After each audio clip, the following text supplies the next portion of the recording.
va retrouver Dolores Mazzola tout de suite à Romans avec des trésors sortis de l'imagination d'un vrai magicien. Oui, Alain, des trésors sortis de l'imagination de Frédéric, à côté de moi.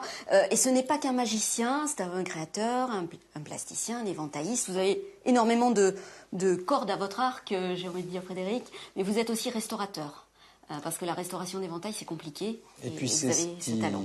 c'est ce qui nourrit aussi toute la création contemporaine, parce que la production française du XVIIe ou du XVIIIe était sur des pièces de cette qualité-là. Là, on est sur une monture ivoire et une feuille en papier. Donc les endroits comme les envers sont peints. Là, j'ai terminé la restauration de la tabletterie, donc de la partie rigide, et je suis en train de réaliser la restauration de la feuille. Donc il faut faire ça avec des papiers d'époque. Donc il y a énormément de récupération. Ici. Là, c'est pareil. Donc le premier était d'époque Louis XVI, celui-ci est d'époque Louis XV. Oui, donc on voit qu'on n'a pas tout à fait le même travail. De monture. On n'a pas de jour sur la monture, mais on reste aussi sur des objets de très grande qualité. Alors, tout ce patrimoine-là est très intéressant à travailler, mais il nous donne aussi l'envie de travailler sur des modèles qui ne sont pas forcément, qui n'ont pas forcément été réalisés. Alors bien que les éventails mouchoirs, donc là on patronne une monture pour pouvoir faire un éventail carré. Il n'a pas une forme ballon comme tout à l'heure. Donc on a un patronage pour la feuille aussi qui est particulier. Et ça donne quoi ? Et ça nous donne un éventail carré comme ceci.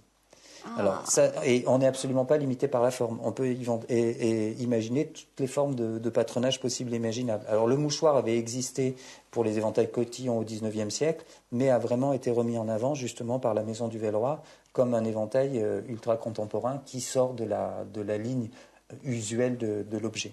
Alors moi j'ai l'impression, et je pense que je ne me trompe pas Frédéric, que l'éventail c'est un réservoir infini de création et de créativité. C'est une source inépuisable de création et de créativité. Il faut respecter, réinventer les techniques traditionnelles pour la restauration des éventails.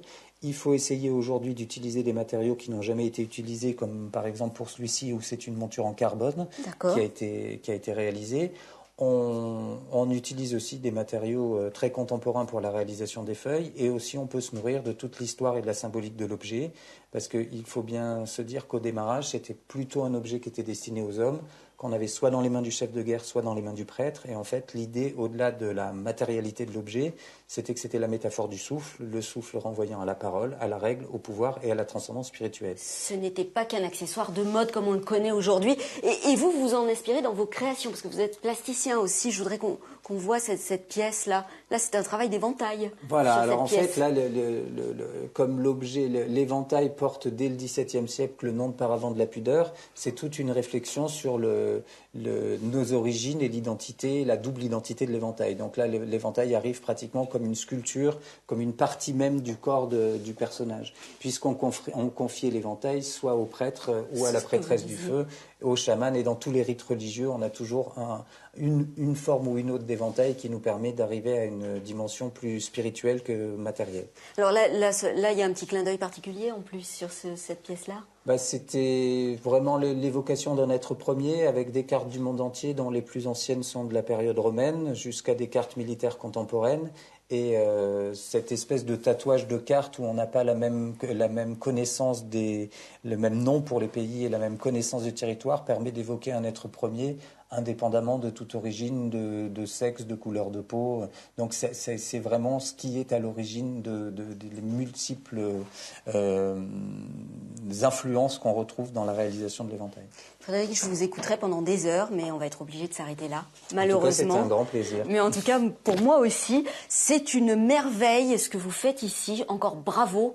Moi, je reviendrai, Alain, et je vous encourage à venir aussi parce que ce métier, c'est un métier très rare, très précieux, et quand même un petit peu en péril, hein, il faut le dire. Je vous dis à plus tard, Alain. À plus tard, et merci, effectivement, c'était une merveille.